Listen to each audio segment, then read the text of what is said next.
Saudações, meus irmãos. Amados irmãos, peço que inscreva-se no canal e ative o sininho para que você receba as notificações de novos vídeos. Compartilhe, aproveite para deixar o seu like aqui neste vídeo. Deus vos abençoe. O tema apresentado: testemunho de Oscar Rodrigues, ex-traficante que teve uma experiência no inferno. Ouça agora o seu relato. Saudações, amados. Me chamo Oscar Rodrigues. Quero relatar o meu testemunho desde a minha adolescência. Na época eu já congregava em uma igreja. Fiquei muito tempo nessa igreja. Observava todos os mandamentos desse ministério. Cumpria a doutrina da dieta, que é uma lista de coisas que não podia fazer. Quando alcancei a maioridade, perdi vários empregos. A minha igreja não permitia trabalhar no sábado. Fiquei deprimido. A minha família na época era muito pobre. Morávamos em um bairro pobre. Emprego que não trabalhava no dia de sábado não tinha. Perdi muitas oportunidades por causa dessas coisas. Então um dia me desviei da igreja. Em seguida fui para a vida do crime. Comecei a usar vários tipos de drogas. Eu e meu amigo de escola Diego entramos no tráfico. Diego era de família classe alta. Não tinha necessidade de entrar. Fui embora da minha casa. Fui morar na cidade de São Pedro Sula. Diego foi comigo. Juntos entramos para o tráfico e cada um alugou uma casa para morar. Fiz várias amizades ali. Conheci pessoas perigosas. Tornei amigo de Armando, o rapaz viciado em drogas. Perdeu o seu pai em um acidente e sua mãe, sem condições financeiras, entregou ele a um orfanato quando ele tinha 7 anos. Quando ele fez 10 anos, fugiu do orfanato e já fazia 14 anos que ele vivia sozinho, sem ninguém da família. Ele trabalhava apesar de ser viciado. Chamei ele para morar comigo e me ajudar a pagar o aluguel. Fiz amizade com o gerente do tráfico que comandava aquele bairro. Ele se chama Mauri. Eu faturava muito dinheiro para ele. Por causa disso ele me deu o cargo de gerente. Ele foi cuidar de outras cidades e deixou eu administrando, e tudo o que acontecia ali eu tinha que passar para ele.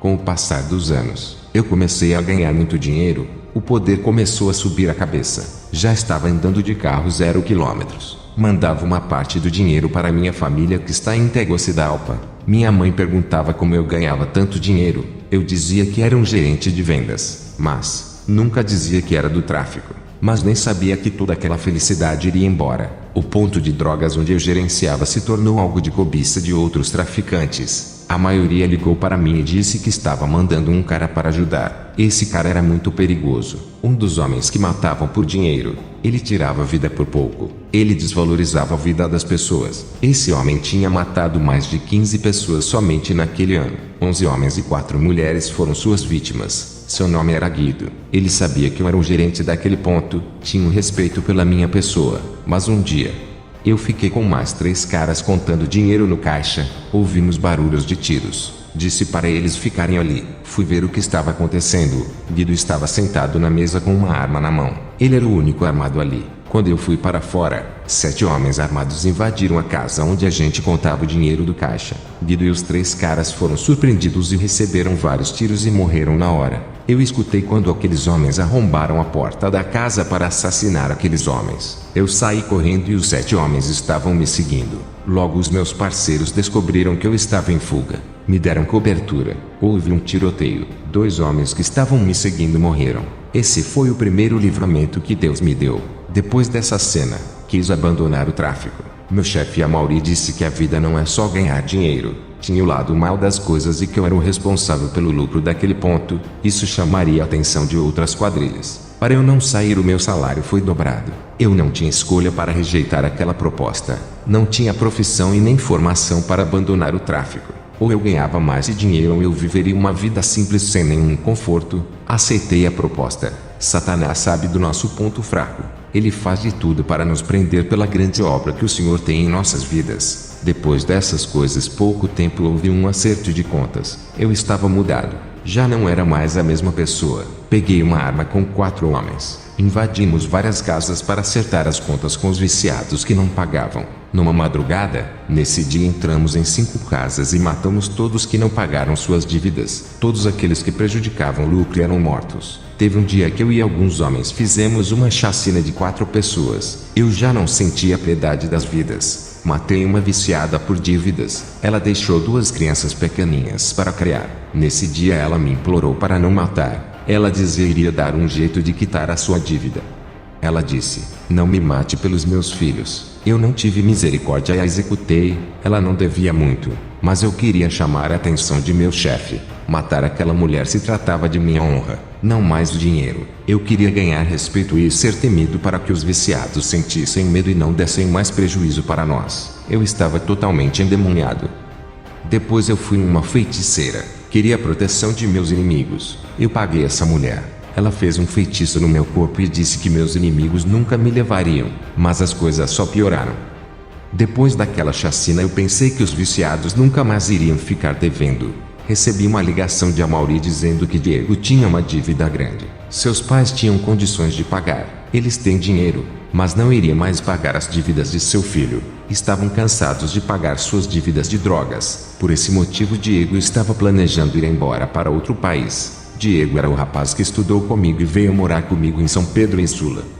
A gente era de Tegucigalpa. Conversei com o Diego e dei uma semana para ele pagar. Diego dizia: somos amigos, você me compreende, sabe da minha situação. Eu disse: Diego, não confunda a amizade com o trabalho. Você sabe que cumpro ordens. Depois daquela conversa, eu mandei alguns caras ficarem de olho nele durante uma semana para não fugir. Se até aquele dia ele não pagasse e executasse ele, foi o que aconteceu. Eu não tive escolha. O diabo estava montando uma cilada para mim e ele sabia das minhas fraquezas. Armando sempre pagava as suas dívidas. Morava na mesma casa que eu, em outro cômodo. Ajudava eu a pagar as contas. Sempre pagava as suas dívidas nas minhas mãos. Um dia a empresa mandou ele embora por ele ter agredido seu chefe. Ele estava devendo drogas. Sua conta estava alta. Eu sabia que ele pagava, mas naquele momento ele não tinha dinheiro.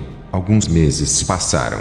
Ele não conseguia emprego. O diabo tinha usado ele para agredir seu chefe e agora estava fechando as portas para ele não pagar as suas dívidas. Satanás estava tramando para levar a sua alma. A lei era a morte para todos aqueles que não pagassem as dívidas. Eu considerava Armando como meu irmão. Nunca tinha me decepcionado. Recebi uma ligação para matar ele. Fiquei triste. Aquele era um teste de fidelidade. A ordem era eu mesmo matar ele com as minhas próprias mãos. Eu morava na mesma casa com ele. Seria mais fácil. Até que um dia peguei a arma. Apontei para ele. Não tive coragem. Mandei ele ir embora para longe. Ele arrumou sua mala e foi embora. Depois desse dia não fui trabalhar lá no meu posto. Tinha quebrado a ordem de matar ele naquele dia. Dias depois Amaury veio até minha casa e disse: você me decepcionou. Esperava mais de você. Aumentei o seu salário. Falei bem de você aos meus chefes e você me trai?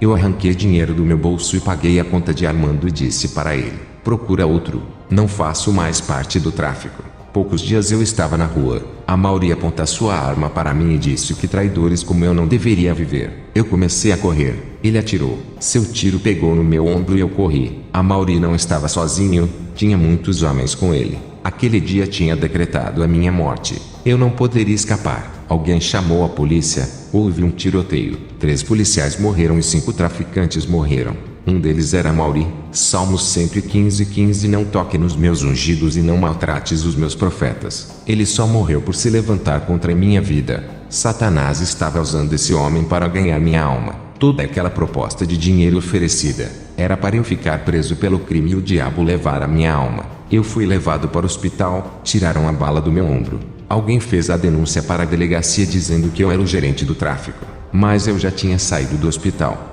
Mas não teve jeito. Me acharam próximo ao hospital. Eu fui para um presídio. Uma semana depois um dos amigos de Amaury mandou uma carta para minha cela e contou toda a minha traição para os prisioneiros da minha cela. Fui esfaqueado dentro da minha cela. Tomei 5 facadas. O tráfico é mesmo terrível. Sempre conseguem o que querem. Se o policial não tivesse interferido, entrado lá dentro, a minha situação teria sido pior. Fui internado no hospital. Estava gravemente ferido. Fiquei respirando no aparelho. Meus sinais vitais ainda estavam aparecendo. Minha família percebeu que eu não mandava mais dinheiro e nem ligava. Ficaram preocupados e viajaram para São Pedro Sula. Receberam a notícia que eu estava internado. Depois descobriram toda a minha mentira que eu estava envolvido no tráfico. Eu naquela cama de hospital, aconteceu uma divisão entre meu corpo e minha alma. Ambas se separaram. Eu desci em alta velocidade. Caí dentro de um lugar escuro onde não tem luz, só trevas, gritos, gemidos. ranger de dentes. Eu não tinha ideia que lugar era aquele. Um monstro horrível jogou uma corrente em meus pulsos e me arrastou como um animal. Cheguei perto de um trono negro. Por ser tenebroso eu sabia que era Satanás. Eu era de uma igreja que falava dele. Fui apresentado para ele. Quando abri um livro, meu nome estava escrito. Satã deu gargalhadas e disse: eu já estava lhe esperando. Seja bem-vindo. Aquele demônio me arrastou e me jogou dentro de um lago vermelho. Ele me disse: lugar de assassino é no lago de sangue. Quando ele me jogou era quente demais. Cheiro tóxico de enxofre me sufocava. Meu ar foi embora. Senti calor. Grande ardor daquele fogo. Senti sede. Fui consumido pelo aquele lago de sangue fervendo. Eu afundei naquele lago vermelho. Senti dor. Parecia que morreria. Mas não. Meu sofrimento não acabava. Pedi a morte. Mas não morria. Naquela prisão deplorável eu me batia. Tentava sair dali. Mas algo me puxava para o lago vermelho. Eu nadava naquele mar de fogo gritando até chegar no seco. Mas uma força me jogava para o meio daquele lago que ardia como ácido. Estava cansado de tanto nadar. Para mim era o fim. Não havia saída. Tinha muitas pessoas ali comigo tentando escapar. Mas os nossos esforços eram em vãos. Não havia saída, nem escapatória. Quem cair naquele lugar acabou. Não há esperanças. Não há absolvição para os seus prisioneiros. Só resta a condenação para o lago de fogo no juízo final. Eu congreguei muito tempo em uma igreja morta que dizia que não tem ninguém no inferno. Se você está em uma igreja desta, saia e procure uma que prega a verdade. Há muitas que ensinam engano. O engano pregam que as almas ficam em um sono. Satanás quer que ninguém saiba que o inferno existe para levar o maior número possível a esse lugar. Eu acreditava na doutrina do engano dessa falsa igreja que oculta a realidade do inferno. Eu sou prova da existência desse lugar. Eu sabia que era merecedor daquele lugar. Toda a maldade que eu havia feito ficavam vivas na minha mente. Era o que me atormentava. Além de todo o sofrimento, sofria tormentos psicológicos. Me arrependia, mas não adiantava. Era tarde demais para mim. Queria voltar atrás, começar a fazer tudo aquilo que agrada a Deus. Mas acabou. Minha família congregava em uma igreja séria que pregam a verdade. Faziam campanhas de oração. Naquele hospital eu já estava morto. Os médicos queriam desligar os aparelhos. Minha mãe disse que eu não poderia morrer. Deus tinha prometido para ela que iria me levantar como homem de Deus para fazer a obra. Ela não aceitava minha morte. Eu estava sendo punido em um lugar onde os homens sanguinários ficam. Então subitamente eu vi um anjo descendo até mim e pegava na minha mão e puxava tirando eu daquele lugar. O anjo disse: você recebeu mais uma oportunidade. Não desperdice esta oportunidade. A obra que Deus tem em sua vida é grande. Foi necessário que passasse por isso para que não desvie mais do caminho da verdade. O anjo me levou em um lugar onde eu pude ver as pessoas que eu havia matado. Elas olhavam para mim com muito ódio. Pude ver alguns jogando a culpa em mim. A mulher que eu tinha matado e deixou 2 filhos me insultava e dizia: você estragou a minha vida. Olha para onde você me mandou. Você merece esse lugar. Fui para um lugar onde eu vi Diego queimando no fogo. Ele olhava para mim e chorava. Eu também chorei. Me senti culpado por ele estar ali. Pensei comigo: eu destruí tantas vidas. Fui instrumento de Satanás para trazer essas pessoas para esse lugar. Nunca mais vou fazer mal a ninguém. Não ganharei mais almas para o diabo. O anjo do Senhor me levou a um lugar perto do lago de fogo, uma parte muito longe das almas. Ficamos em uma longa distância. Não podíamos se aproximar muito, pois o poder de sucção daquele lugar é tão terrível que até os demônios têm medo e passavam longe. Dava para ouvir aquele lago de fogo ferver e sua fumaça subia para cima. Aquele lago não tinha fim. Cabe uns 7 planetas nosso dentro daquele lago. O anjo me disse: preste bem atenção. Todas essas almas que hoje tu vistes não terão salvação. Elas ressuscitarão uma vez, serão julgadas por Deus e serão jogados dentro desse lago de fogo ardente, junto com Satanás e seus anjos. Todas essas almas receberão seus corpos físicos, ficarão completas como nasceram. Foi assim que Deus os criaram. É justo que eles recebam seus corpos antes de serem sentenciados. O anjo e eu voltamos para a terra. Minha respiração voltou e meus olhos se abriram. Meus pais estavam orando por mim junto com os irmãos. Estava mais de uma semana internado, mas eu havia falecido há 2 dias. Minha mãe lutava para não tirar o meu corpo. Quando eu acordei, meus pais junto com os irmãos começaram a glorificar a Deus. Os médicos ouviram um barulho. Entraram no hospital sem acreditarem que eu estava vivo. Contei para eles a minha experiência. Naquele dia aceitaram a Jesus mais de 15 pessoas, entre médicos, enfermeiros e funcionários que trabalhavam naquele hospital. Recebi alta. Eu sabia que iria preso quando saísse dali. Dobrei meus joelhos. Percebi que uma sombra negra saía do meu coração. Me arrependia de todo o mal que eu tinha feito. Sei que não posso consertar as famílias que eu fiz chorar, nem fazer aquelas vidas voltarem, mas posso ajudar os que estão vivos. Fui preso. Ganhei muitas almas naquele presídio. Fui solto com a ajuda de alguns médicos que se converteram com o meu testemunho. Construímos uma casa de recuperação com alcoólatras e drogados. Essas casas têm tirado muitos viciados da rua e convertido muitos. Nessa casa eles aprendem a palavra de Deus, aprendem a orar e fazem cursos para se integrarem à sociedade e ter um emprego digno. Essa casa fez uma parceria com escolas profissionalizantes. Sei que não posso construir o estrago que eu fiz nas vidas, mas posso fazer o que está embaixo do meu alcance. Sei que é o mínimo que posso fazer, segundo as minhas condições. Mas é de coração, eu peço perdão a todas as famílias que prejudiquei. Talvez não alcançarei seus perdões, mas orarei por vocês, enquanto você que está no mundo da perdição como eu estive.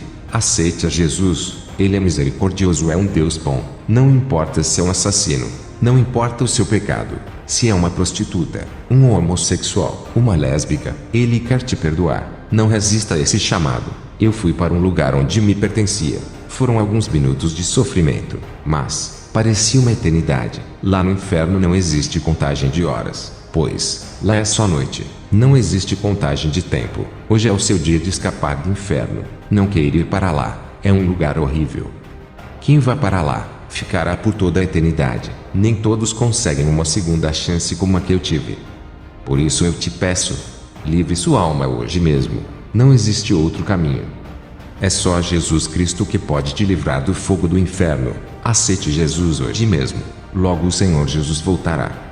Você que quer aceitar a Jesus Cristo como seu único e suficiente Salvador, diga estas palavras comigo: Senhor Jesus Cristo, hoje eu quero me tornar seu filho. Pai Celestial, venho ao Senhor em atitude de arrependimento. Peço que perdoe cada pecado que cometi em minha vida, os de que tenho consciência e os de que não tenho consciência. Me arrependo de todos eles agora. Escreva o meu nome no livro da vida, e apaga o meu nome do livro da morte, e livra-me da condenação eterna. Perdoa-me, Jesus, por tudo o que eu fiz. Me faça um novo filho. Me livra de todo o mal, me fazendo uma nova criatura. Me chame de seu filho, Senhor. Amém. Agora você pode procurar uma igreja e ficar firme, e faça aquilo que Deus mandar você fazer. Amém. Glórias a Deus. Fiquem todos com esta palavra. Deixe nos comentários, você que aceitou Jesus hoje. Estaremos orando para vocês ficarem firmes no caminho do Senhor. Irmãos, vale lembrar que inscreva-se no canal, compartilhe à vontade e ative o sininho, para que você receba as notificações de novos vídeos. Fiquem todos na paz do nosso Senhor e Salvador Jesus Cristo. Amém.